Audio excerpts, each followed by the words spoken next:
आप लोग। मैं हूं आपका अपना दोस्त गौरव कुमार वर्मा, जो लेकर आता है आपके लिए प्यारी प्यारी कहानियाँ ऐसी जो सबके मन को भाए, कहानियाँ ऐसी जो दिल को छू जाए। दोस्तों, कहानियाँ किसे पसंद नहीं होती। जब छोटे थे तो दादी माँ से कहानियाँ सुना करते थे और नई नई कहानियों की फरमाइश करा करते थे और उस टाइम हमें सुनाया भी करते थे। पर आज के इस भागा दौड़ी के शेड्यूल में शायद कहानियाँ कहीं ख़त्म सी होती नज़र आ रही हैं। आज बच्चों को कोई कहानी सुनाने वाला नहीं है और हमारे पास समय नहीं है कि हम उन्हें कहानियाँ सुनाएं। तो दोस्तों, इस रिवाज को कायम रखते हुए मैं चाहता हूँ कि मैं रोज़ कहानी सुनाऊँ और आप अपने बच्चों को भी सुनाइए और आप खुद भी सुनिए। तो आज जो हमारी पहली कहानी है वो शुरू होती है एक जादुई पेंसिल से। अब आप सोच रहे होंगे कि इस पेंसिल के अंदर जादू आया कहाँ से। यकीन मानिए, इस पेंसिल के अंदर जादू था। दोस्तों, कहानी के जो मुख्य किरदार हैं वो है अनुराग और तानी। तो यहाँ से शुरू होती है कहानी। स्कूल की बेल बजती है, सारे बच्चे असेंबली के लिए इकट्ठा होते हैं। प्रिंसिपल सर, प्रेयर होती है, प्रिंसिपल सर आते हैं स्टेज पर और अनाउंस करते हैं कि नेक्स्ट वीक से एनुअल एग्ज़ाम स्टार्ट होने वाले हैं। ये सुनते ही अनुराग के मन में कहीं डर सा बैठ जाता है और वो बहुत अपसेट हो जाता है। क्लास में जाता है, पढ़ाई चलती है, इंटरवल होता है, छुट्टी होती है, पूरा शेड्यूल उसका पूरे दिन का, ये मानो उसके चेहरे पर हंसी ही नहीं आती। इस चीज़ को तानी नोटिस कर रही होती है। तानी छुट्टी के टाइम पूछती है अनुराग से, अनुराग कोई बात है क्या? तो अनुराग कहता है कुछ नहीं, बस ऐसे ही। तानी कहती है बताओ, क्या पता मैं तुम्हारी कोई मदद कर सकूं। अनुराग कहता है यार, मैं पूरे साल भर पढ़ाई करता हूँ, लेकिन उसके बाद भी जब एग्ज़ाम आते हैं तो कहीं ना कहीं मुझे डर लगता है कि कहीं मैं फेल ना हो जाऊँ। तानी कहती कैसी बातें कर रही हो तुम? तुम्हारा पूरे साल में परफॉर्मेंस काफ़ी अच्छा रहता है क्लास में, मैम भी तुम्हारी तारीफ़ करती हैं। यूटी एग्ज़ाम्स हो चाहे नॉर्मल एग्ज़ाम्स हो, तुम्हारा परफॉर्मेंस हमेशा अच्छा ही रहा है। तो तुम्हें टेंशन की क्या बात है? पढ़ाई करो अच्छे से और एग्ज़ाम दो, सब अच्छा होगा। अनुराग कहता है फिर भी यार मुझे डर लगता है जब भी एग्ज़ाम्स आते हैं। तानी कहती है कोई नहीं, लेकिन तुम पढ़ाई पर ध्यान दो, इन सब चीज़ों पर ध्यान मत दो। और दोनों घर चले जाते हैं। फिर अगले दिन वही शेड्यूल, सुबह स्कूल बेल बजती है, असेंबली होती है, प्रेयर होती है, बच्चे पढ़ते हैं, इंटरवल हो जाता है, फिर छुट्टी हो जाती है। पर अनुराग के ऊपर कोई फ़र्क नहीं पड़ता। अनुराग अब भी पहले जैसा ही था। तानी उसके पास जाती है और पूछती है देखो अनुराग, अगर तुम ऐसे ही करते रहे तो यकीन मानना तुम फेल हो जाओगे। अनुराग कहता है मुझे इसी चीज़ का तो डर है। तानी कहती है ठीक है, अगर तुम चाहते हो कि तुम पास हो जाओ तो एक काम करना, आज शाम को तुम मेरे घर पर आना। मैं तुम्हें एक ऐसी चीज़ दूंगी जिससे तुम्हें पता ही नहीं लगेगा कि तुम्हारा एग्ज़ाम कितनी आसानी से हो गया या तुम्हें पढ़ने में कोई दिक्कत ही नहीं आएगी। अनुराग कहता है ऐसी कौन सी चीज़ है जिससे इतनी आसानी से एग्ज़ाम्स हो सकते हैं? तानी ने कहा तुम घर आना, मैं अभी ये नहीं बताऊंगी, लेकिन तुम घर पर आना शाम को, मैं तुम्हें वो चीज़ दूंगी। अनुराग जाता है घर, कोचिंग होके आता है और उसके बाद वो तानी के घर जाता है, आवाज़ लगाता है तानी को। तानी की मम्मी आती हैं, कहती हैं बैठो बेटा, मैं तानी को भेजती हूँ।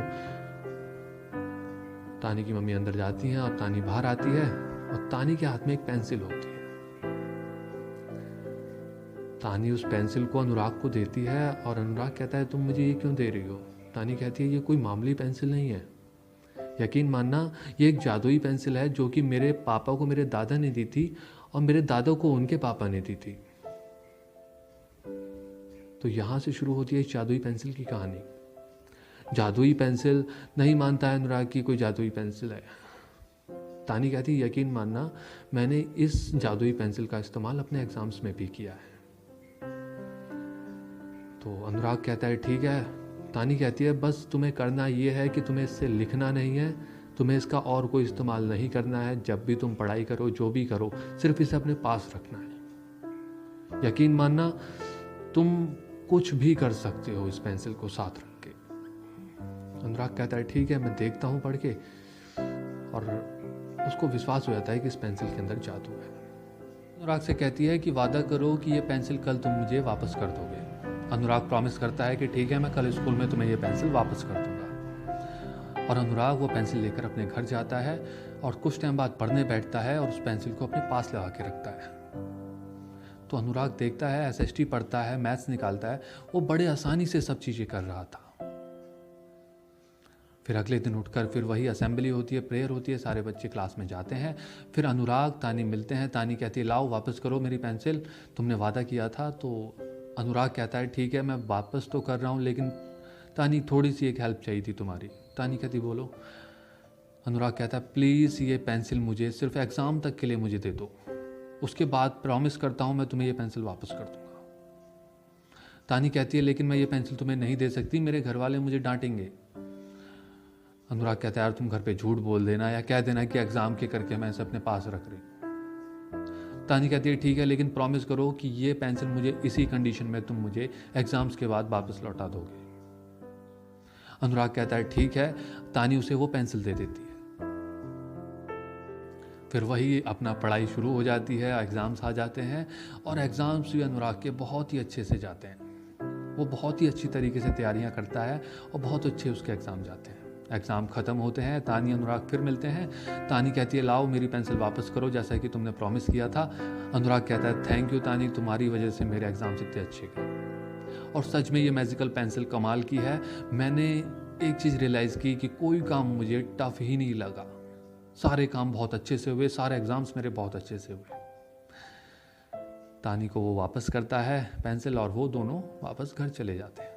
कुछ दिन बाद रिज़ल्ट अनाउंस होने वाला होता है। रिज़ल्ट की डेट आ जाती है।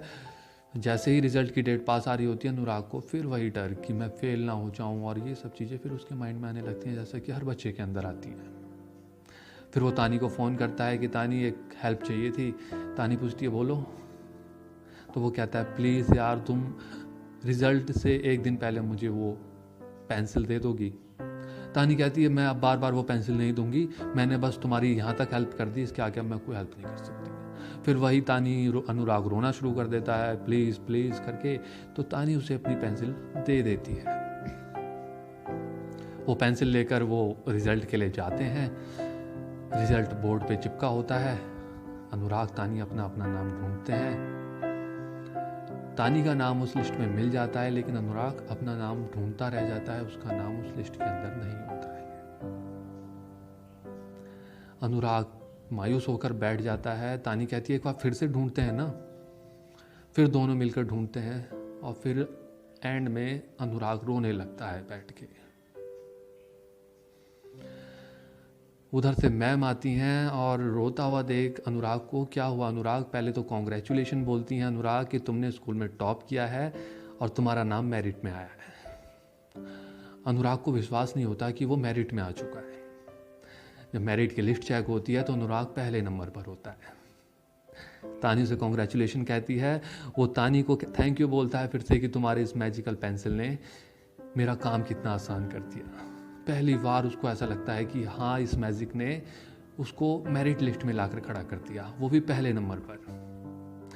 वो वादे के अनुसार वो फिर से वही प्रॉमिस के अकॉर्डिंग वो पेंसिल उसे वापस करता है तानी को। तानी हंसते हुए उस पेंसिल को पकड़ती है और पेंसिल को जोर से पकड़ के तोड़ देती है। अनुराग गुस्सा हो जाता है कि तुमने क्या कर दिया, ये मैजिकल पेंसिल क्यों तोड़ दी। तानी कहती है, हंसते हुए कहती है एक्चुअल में ये कुछ था ही नहीं, ये पेंसिल कोई जादुई पेंसिल नहीं थी अनुराग, ये सिर्फ मेरी कहानी थी जो मैंने तुम्हारे को सिर्फ इसलिए बनाई थी कि तुम इस एग्ज़ाम को बहुत आसानी से पास कर लो। मैजिक इस पेंसिल के अंदर नहीं था, मैजिक तुम्हारे अंदर था। बस फ़र्क इतना था कि तुम उस मैजिक को ढूंढ नहीं पाते थे। तुम्हें सिर्फ डर लगता था कि तुम फेल हो जाओगे और वो डर तुम्हारे को कहीं ना कहीं रोक के रखता था और तुम्हारी पढ़ाई पे इफेक्ट करता था। इसी वजह से तुम कभी मेरिट में नहीं आ पाए। अनुराग कहता है क्या सच में ऐसा था? तानी कहती बिल्कुल नहीं, तो मैं क्यों इस मैजिकल पेंसिल को तोड़ती। तो दोस्तों ये थी आज की मैजिकल पेंसिल की कहानी। तो अब बच्चों के एग्ज़ाम स्टार्ट होने वाले हैं और कुछ ही टाइम में फिर बच्चे वही डिप्रेशन में आ जाते हैं। फिर रिज़ल्ट की जैसे ही अनाउंस होता है तो फिर उनके अंदर एक नया डर आ जाता है। तो दोस्तों अपने बच्चों को समझाइए कि मैजिकल पेंसिल कुछ नहीं होती है, मैजिक हर किसी के अंदर होता है, बस ज़रूरत होती है उस मैजिक को समझने की। तो आप भी समझिए और बच्चों को ज़रूर सुनाइए कहानियाँ, क्योंकि अब उनके एग्ज़ाम से स्टार्ट होने वाले हैं और उनको ज़रूरत है इस कहानी की। अब मुझे दीजिएगा इजाज़त, फिर से मिलेंगे एक नई कहानी के साथ। तब तक के लिए सुनते रहिए स्टोरी विद गौरव।